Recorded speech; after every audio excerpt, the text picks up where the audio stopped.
வணக்க மக்களே, welcome to the fences show. இன்னைக்கு ஷோல நம்ம பார்க்க போறது கிராஷ் அப்படின்ற ஒரு தரமான சர்வைவல் த்ரில்லர் மூவியோட ரிவ்யூ. இந்த படம் நெட்ஃபிளிக்ஸ்ல தமிழ் டப்பிங்கோட அவைலபிளா இருக்கு. புயல்னால கடுமையா பாதிக்கப்பட்ட ஒரு பகுதி, அங்க இருக்கக்கூடிய மக்கள் அதுல இருந்து எப்படி தப்பிக்கிறாங்க அப்படின்ற தீம்ல தான் இந்த கதை போகும். ஆக்சுவலா அந்த பகுதியில கடுமையா மழை பெஞ்சிட்டே இருக்கு. And also different types of பீப்புள்ஸை வந்து அங்க காட்டுறாங்க. ஒரு பொண்ணு பாத்தீங்கன்னா தன்னோட அம்மாவை ரீசெண்டா பறி கொடுத்திருப்பா. சோ அந்த டிப்ரெஷன்ல இருக்கிற மாதிரி காட்டுவாங்க. இன்னொரு லேடி வந்து தன்னோட பிரெக்னன்சிக்காக வந்து டிராவல்ல ஈடுபட்டு இருப்பா. அண்ட் 3 பசங்க வந்து சும்மா ஜாலியா அந்த மலையில விளையாண்டுட்டு இருக்காங்க. சடனா புயல் அப்படின்றது வர ஆரம்பிக்குது. அது மட்டும் இல்ல, அந்த புயல்ல வந்து நிறைய ஷார்க்ஸ் வந்து அடிச்சுட்டு வந்துருது.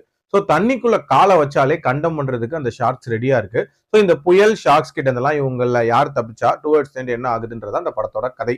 ஒரு ப்ராப்பரான சர்வைவல் த்ரில்லர் அப்படின்னு இந்த படத்தை சொல்லலாம். ஏன்னா படிப்படியா அந்த சேலஞ்சஸை ரொம்ப சூப்பரா பில்ட் பண்ணியிருந்தாங்க.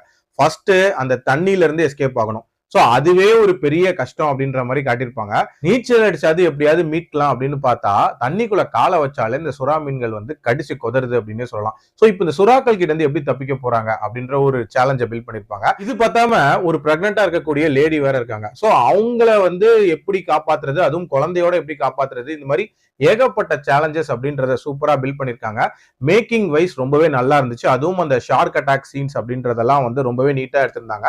1.5 மணி நேரத்துக்குள்ள ரொம்ப கிறிஸ்பா முடியக்கூடிய ஒரு படம். பெருசா லேக் அப்படின்றது எங்கேயுமே இல்ல.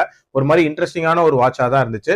கிளைமேக்ஸ் அப்படின்றதெல்லாம் வந்து ஒரு நீட்டான கிளைமேக்ஸாவே முடிச்சிருந்தாங்க. அன்எக்ஸ்பெக்டடான ட்விஸ்ட் அண்ட் டர்ன்ஸ் அப்படின்ற மாதிரிலாம் பெருசா எதுவுமே இருக்காது. ஒரு சராசரியான ஆனா அதே நேரத்துல எங்கேஜிங்கான ஒரு சர்வைவல் த்ரில்லர். கண்டிப்பா ட்ரை பண்ணி பார்க்கலாம். என்னோட ரேட்டிங் 3.25 அவுட் ஆஃப் 5. அடல்ட் கண்டென்ட்டை பொறுத்த வரைக்கும் இதுல கோரினஸ் அப்படின்றது இருக்குமே தவிர மத்தபடி பார்க்கலாம். மீண்டும் அடுத்த விமர்சனத்தில் சந்திக்கிறேன். நன்றி, வணக்கம்.